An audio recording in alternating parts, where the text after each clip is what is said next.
একজন মুসলমান দুনিয়ার মধ্যে আল্লাহ তাআলার পরে সবচেয়ে বেশি ভালোবাসবে তার নবী মুহাম্মদুর রাসূলুল্লাহ সাল্লাল্লাহু আলাইহি ওয়াসাল্লামকে ভালোবাসবে। সম্প্রতি ভারতে আই লাভ মুহাম্মদ, আমি মুহাম্মদকে ভালোবাসি, এটা সে লিখছে আর মুখে বলছে, এই জন্য তাকে গ্রেফতার করে নিয়ে গেছে। তাহলে মুসলমান তার ইমানের নজরানা কিভাবে দিতেছে? আল্লাহর রসুলকে মহব্বত করি, এ কথা কি আমরা বলার সাহস রাখি? জোরে বলেন। সকলে বলি আমরা আমাদের নবীকে মহব্বত করি। আমরা নবীকে মহব্বত করি না কি বলেন? সেটার জন্য যদি আমার ফাঁসি হয়, সেই ফাঁসির জন্য আমি রাজি আছি, তাহলে তোমার ইমান থাকে। কি বলেন, ঠিক না বেঠি? ভারতের মুসলমানরা সেই ইমানের পরীক্ষা দিচ্ছে। আল্লাহর নাম বলতে পারছে না, নবী মুহাম্মদুর রাসূলুল্লাহর নাম বলতে পারছে না। যখনই বলে এই ভারতের মোদিবাদী জঙ্গি, হিন্দু জঙ্গিরা মুসলমানদেরকে নিয়া অকথ্য ভাষা নির্যাতন করে, কিন্তু মুসলমান দমে নাই। কিয়ামত পর্যন্ত মুসলমানকে দমাইতে পারবে?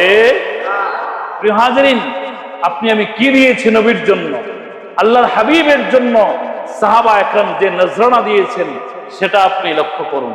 আল্লাহর হাবিব সাল্লাল্লাহু আলাইহি ওয়াসাল্লাম উহুদের ময়দানে কাফেরদের আঘাতে দান মোবারক শহীদ হয়ে গেছে। 4টা দাঁত আল্লাহর রাসূলের পড়ে গেছে। এই কাফেরদের আঘাতের কারণে মাথার স্থান দাঁতের মধ্যে আঘাতে ভেঙে পড়েছে। 4টা দাঁত পড়ে গেছে, শরীর থেকে রক্ত ঝরতেছে।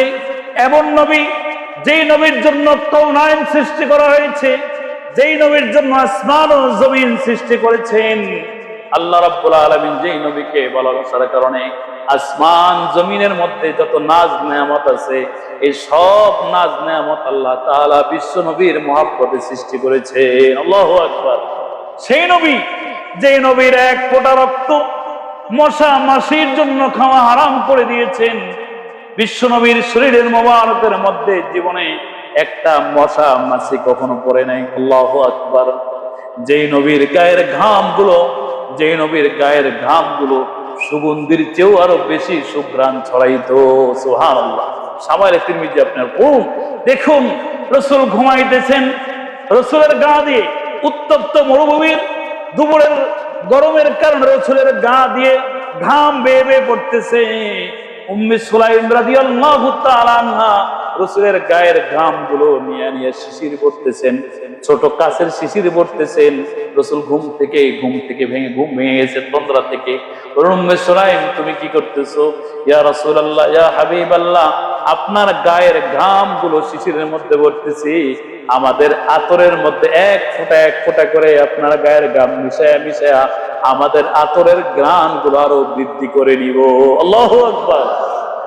সেই নবী যার গায়ের ঘাম থেকে মিশক আম্বরের চেয়েও আরো বেশি ঘ্রাণ যার গায়ের থেকে ঝরতো, এমন নবী আপনাকে আমাকে আল্লাহ রাসূল দান করেছেন।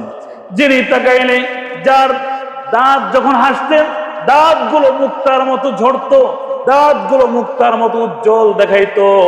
যেই নবীকে আল্লাহ এত ক্ষমতা দান করেছেন, মক্কার আরবের লোকেরা বিশ্ব নবীকে বলছেন, নবী, আপনি নবী হিসেবে বিশ্বাস করবো, আপনি একটা ক্ষমতা দেখান। আল্লাহ হাবিব বলেন, তোমাদের কি দেখাবো? তোমরা আমাকে নবীর কত প্রমাণ পাইলা, দাঁড়াও তোমাদেরকে আরেকটা প্রমাণ দেই। বলে আবু জেহেল, আবু লাহাব, উতবা, সাইবা বলে, নবী মুহাম্মদ, তুমি যদি বাস্তবিক নবী হও তাহলে ওই চাঁদকে 2 টুকরো করে দেখাও। আল্লাহর হাবিব বলেন, যাও, এটাও আমি করে দেখাবো যদি তোমরা ইমানের পথে আসো, যদি তোমরা হেদায়েতের পথে আসো, মূর্তি পূজা সারা একটু সুযোগ হয় তারপরে আসো। আল্লাহ রাসূল ওই পূর্ণিমার চাঁদকে আঙ্গুল দ্বারা ইশারা করলেন। ইশারা করার সাথে সাথে এই পূর্ণিমার পূর্ণ চাঁদটা 2 খণ্ড হইয়া 2 পাহাড়ের উপরে পড়ে গেছে। আল্লাহু আকবার।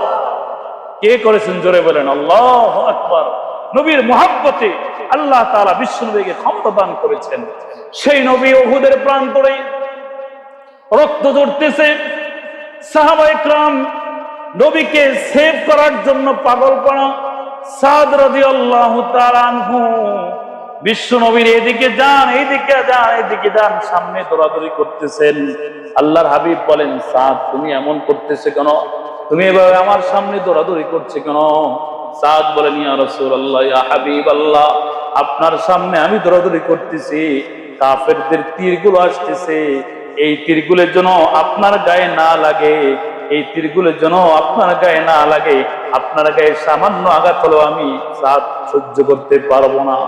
এই তীরগুলো সব আমার গায়ে নিতেছি।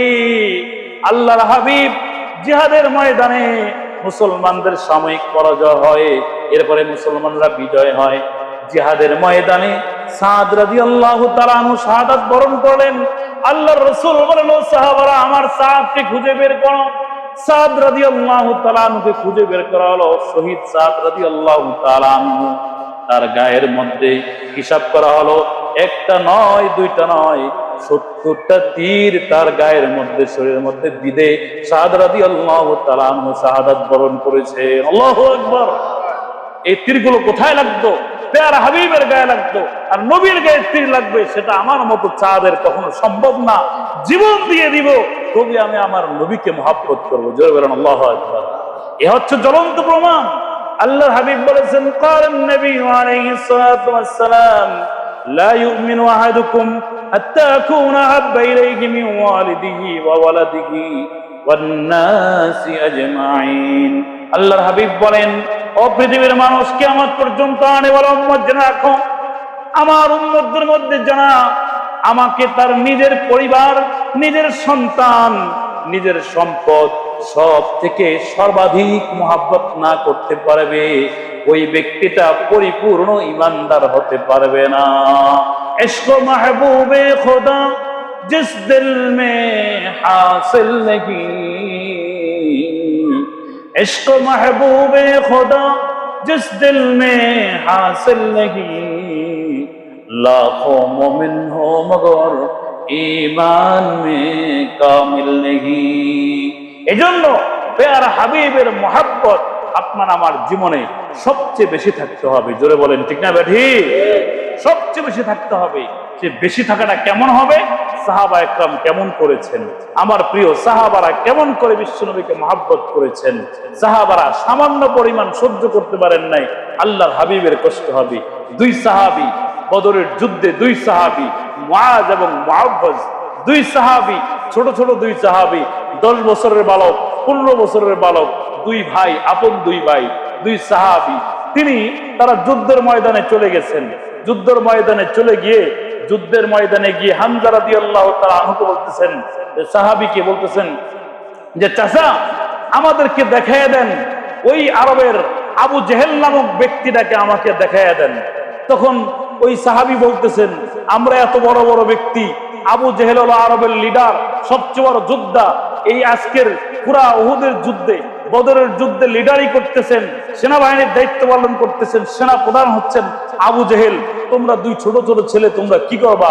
10 বছরের 15 বছরের বাচ্চা।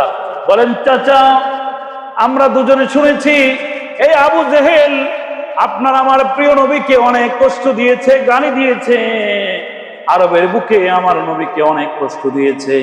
আজকের এই ময়দানে বাসা থেকে যখন বের হয়ে আসছি, মাকে বলে আসছি, মা, আমাদের প্রতি তোমার যে দায়িত্ব আছে, দায়িত্বকে ছেড়ে দাও। জিহাদের ময়দানে আজকে গিয়ে রসুলের সবচেয়ে বড় দুশমন আবু জেহেলকে জিহাদের ময়দানে শেষ করে আমরা বাড়িতে ফিরবো। হয়তো তাকে শেষ করব, নয়তো নিজেরা শাহাদাত বরণ করবো। আল্লাহু আকবার। চলে গেলেন জিহাদের ময়দানে ছোট দুই বাচ্চা। চাচা বলেন, সহিহ বুখারীর রওয়ায়াতে আসছে কিতাবুল মাগাজিতে। আশ্চর্য হয়ে যাই, আমরাই তো চিন্তা করি না। এই দুই বাচ্চা যখন ওই আবু জেহেল আসতেছে, চাচা বলতেছে, ওই যে আবু জেহেল যায়। মুআজ এবং মুআওয়াজ দুইজন দেরি করলেন না, দৌড়ে গিয়ে, ছোট ভাই মুআজ গিয়ে দৌড়ে গিয়ে আবু জেহেলের ঘোড়ার পায়ের মধ্যে এক আঘাত করলেন। মুহূর্তের মধ্যে আবু জেহেল কাত হয়ে গেল। আরেক ভাই আবু জেহেলের গলার মধ্যে এক কোপ মারলেন। জোরে বলেন আল্লাহু আকবার। এক মুহূর্তের মধ্যে ইসলামের চিরশত্রু, মুসলমানের চিরশত্রু আবু জেহেল, আল্লাহর রাসূল তার লাশ নিয়ে বলতেছেন, এই উম্মতের ফেরাউন আবু জেহেল, এই উম্মতের ফেরাউন আবু জেহেলকে ছোট দুই ভাই বিশ্বনবীর মহব্বতে ময়দানের মধ্যে শেষ করে দিলেন। জোরে বলেন আল্লাহু আকবার।